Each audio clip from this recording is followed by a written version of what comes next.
Apa skill penting yang wajib Anda kuasai ketika Anda pengen menguasai digital marketing, terutama di tahun 2025 ini? Penasaran? Tonton sampai selesai.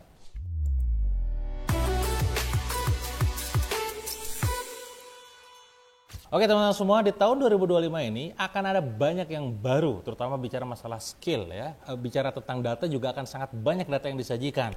Bicara tentang mentor, akan banyak mentor baru yang bermunculan. Nah ini saya yakin ya. Ketika ngomongin tentang pelatihan, e-course, workshop akan banyak juga gitu ya. Oke, terlepas dari itu semua, sekarang kalau misalkan ditanya apa sih skill digital marketing yang wajib Anda kuasai dan pelajari, dalami, agar di tahun 2025 ini Anda ngasilin uang lebih banyak daripada tahun-tahun sebelumnya. Yang pertama teman-teman, skill content marketing, terutama dalam hal ini adalah format video yang lebih dominan. Bagaimana sekarang adanya platform seperti halnya TikTok, YouTube Short, Instagram Reels memudahkan kita untuk bisa sharing semudah itu. Saya masih ingat banget dulu konten kreator itu jumlahnya sangat terbatas.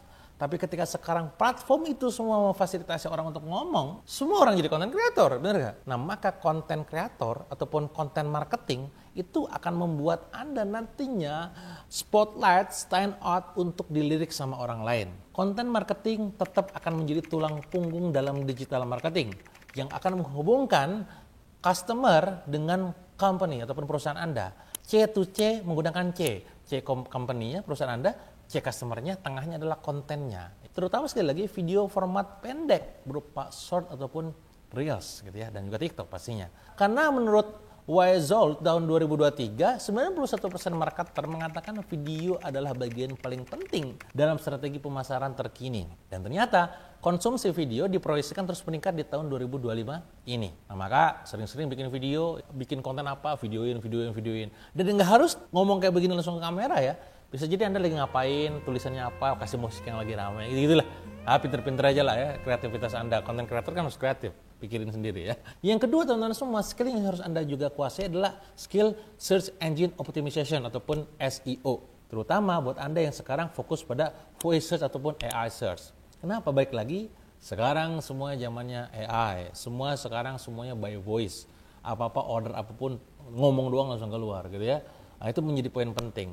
SEO tetap relevan sampai kapanpun teman semua walaupun butuh waktu lama. Fokusnya adalah menggeser ke teknologi baru seperti hanya pencarian voice search dan pencarian berbasis AI. Saat kita sekarang bikin konten di SEO-nya nggak cuma sekadar berbasis artikel doang, tapi mereka nanti bisa ter-engine gitu ya, terdeteksi ke AI-nya gitu ya.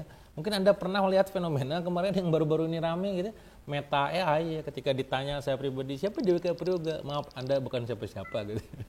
Karena memang mereka belum collect data tentang DP Dwika Priyoga. Sampai akhirnya saya tanya lagi, ya saya memang bukan siapa-siapa, mohon maaf ya, baper lah. Saya baper, dia baper gitu kan.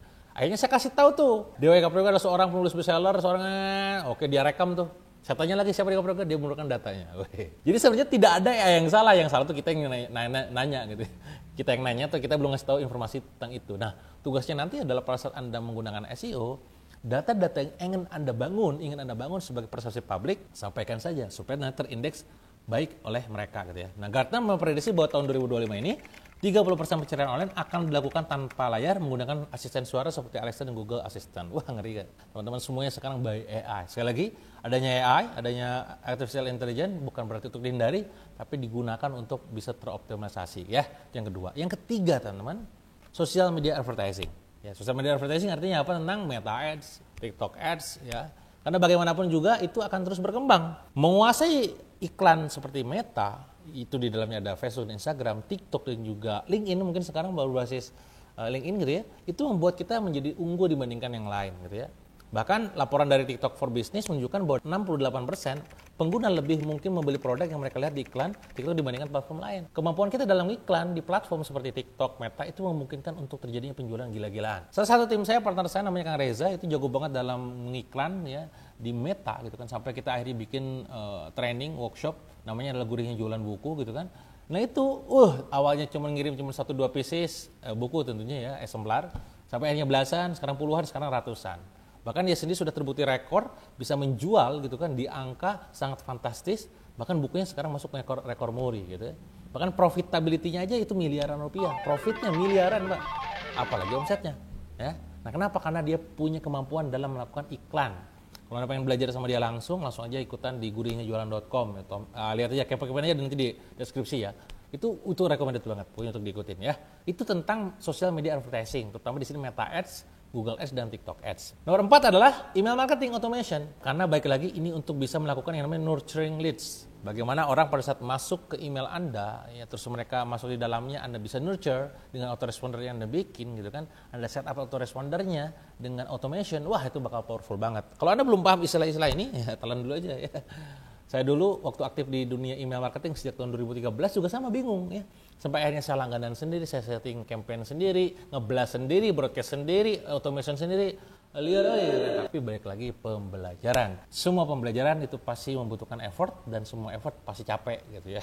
Jadi tenang aja. Kalau Anda pusing sekarang nih ya tenang, itu belajar berarti ya. Email marketing tetap sangat kuat untuk membangun hubungan dengan pelanggan, terutama pada saat kita melakukan personifikasi untuk berbasis AI ataupun katakanlah nanti mention nama dia. Itu bahkan ningkatin banget tuh ya click to rate-nya, CTR-nya hingga di angka 14%, lebih tinggi daripada email biasa. Tapi hati-hati jangan sampai salah sebut ya.